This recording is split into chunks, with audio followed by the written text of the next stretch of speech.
na bakaronga inango na nondo ibanga bakayalo na Radio Fiji 1 nando mo ibiti.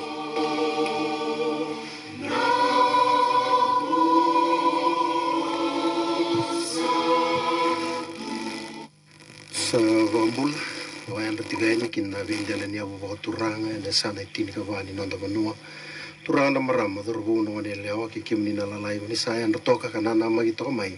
kina programa vinagango kotale na ikurini takitaki mena Revival Fellowship of Fiji kanda banga tagi boli mai kina na loma ni madango same tulsa bulka ono vitu katali va indina na nomani ala loma na kalu o kwango era vaga rurukina na luvini tamata ki rukuni tambamni tali na loma vikenda na kalu ke siani nda vaga madala takarawa kena dedere ramba ile ugina kena titombo ta sangorongoro bolinga ni ta sarava e matanda na loloma ki vikenda ta sadu sumanda na masu mami tada ki vikemni na mami kalu na mataga vinaka ndai na ale va vinaka kena va roroko ki mami ndau wanruka itunga na vika dedere kunindo va dor tu viki mami ni va takila kemni tunga kina ni sakalu dedere ka kau wandinanga mami sadambor na ngona vinaka ni viu siongo ka sureta na vilu muti ni nomani ala tambu na vilu muti na kena wasina nomani wasa ni ke ira ra rorong mai na mataka indai mera na banga taki sarwa vinaka na nomani wasa na mataka ni kwa ki mai masu ne ada itisu mai bombula amen o mamota ni nda sa matalo tiko na vi mataka na madongo ni nda mai mbula ngodi tiko ya ni na ulutanga ni ala tambu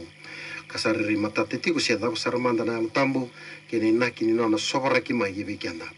na mataka ni ko enda na mai toma ni tale tiko ni na bugu ni ulutanga ngo ko na tarati ko ni na vua ni ala tambu indo na kawe vua ya muriama indo na itubutubu me vati usaranga me na kena tivaki baka susu ataki kanreda ki mai tumbu me leu sara sanga ise mai vua oti sanga mai ndriani nimbera ninga ibaka yanga taki ena vaka sama ni kena vua na alo tambu ena nonda mbula ya tiki utaki ena kena tivaki ni alo tambu sai kwa na viva sudumi vakalu ngoni karua ni sudu ka kelei talanga ena sudu baka alo ngona ngona indana mai vakasina itikina na alo tambu kasama imbula saranga alo manda na alo tambu ni kalu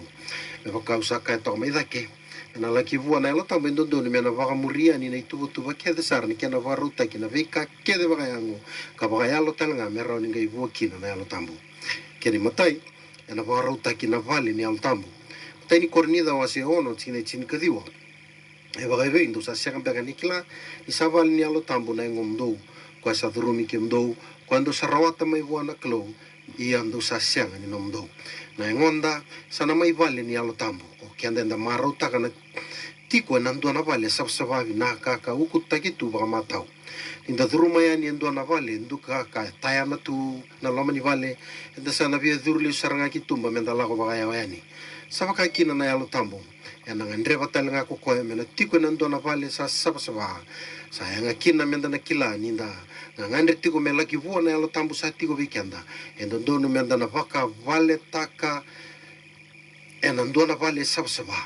dono menda na marro na sabsaba ni klo ena nanda mbula na visinga enda na vaka itobo taki kenda ni tobo e vaka rogo taki na klo enda na numa ni vika enda vaka dor kina ngonda ka vimba sai kina vose ni klo enda na vaka ndukara ka vaka sa tiko na vale ni alo tambu ye ena vaka sai kenda na klo feso va ndua kina tolu kwango sa masuti ke ndo kina eu sa vesu tu ena vugu ni turanga ndo yeti ko nei vala sa kili ke nei tutu ndo sa kadivi kina ndo yalo malo musara ka yalo malua ndo bosota vandende ka vivo soti va kai kemdo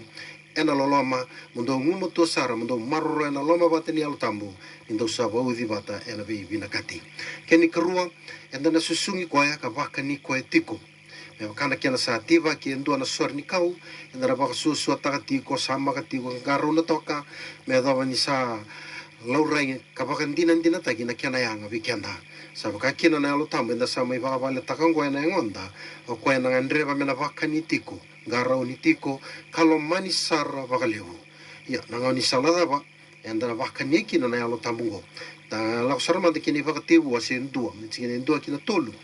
ene vaka tibu sambule na lo malangi kina vuruvur na klo asa sia ni vaka dota vuruvur sala la tu satu na buto ena ndela ni waseti tombo asa ya vala na ni kalo ena ndel ni wai sangi kana kalo me rara mamai asa rara mamai da rei ke na ve mbuli na kalo me ni vakati hu andu sia tu wa matata na ve ka ngandreva na el tambo me na daga rokina sanga ni vaka doko tai tu burubura e lala tu ga buto tali tunga ia na lomani buto na lala ke na sanga ni vaka doko taki ongo ga yaba vala tigo na alo ni kalo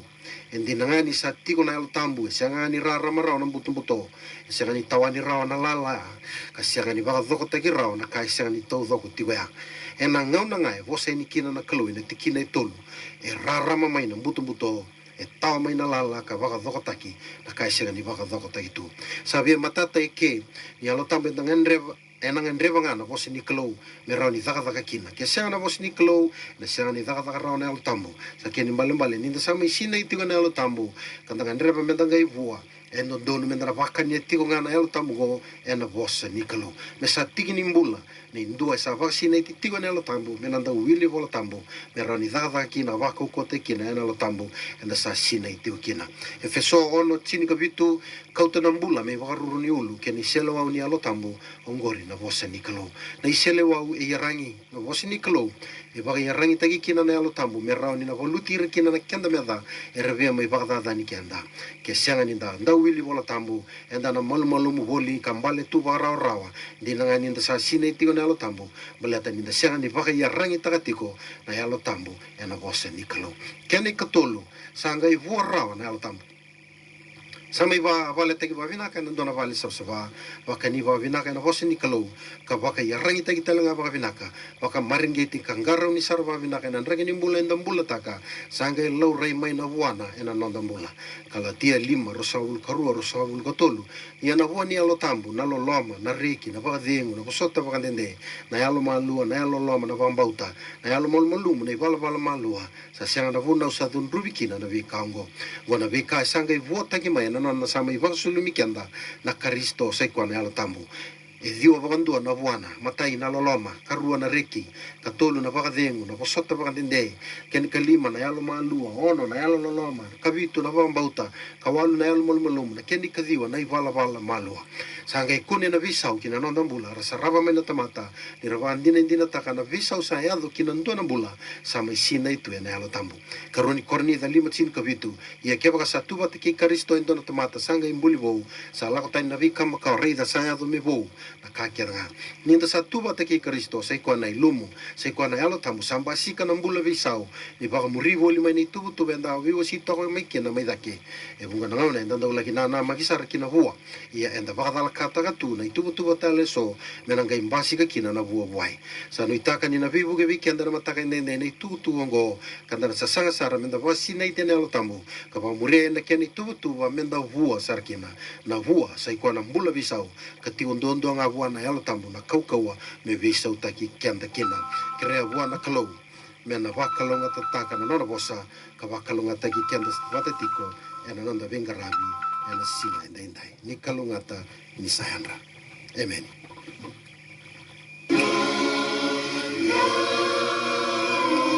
ni kai na makatale mai wanga wakayalo ni mataka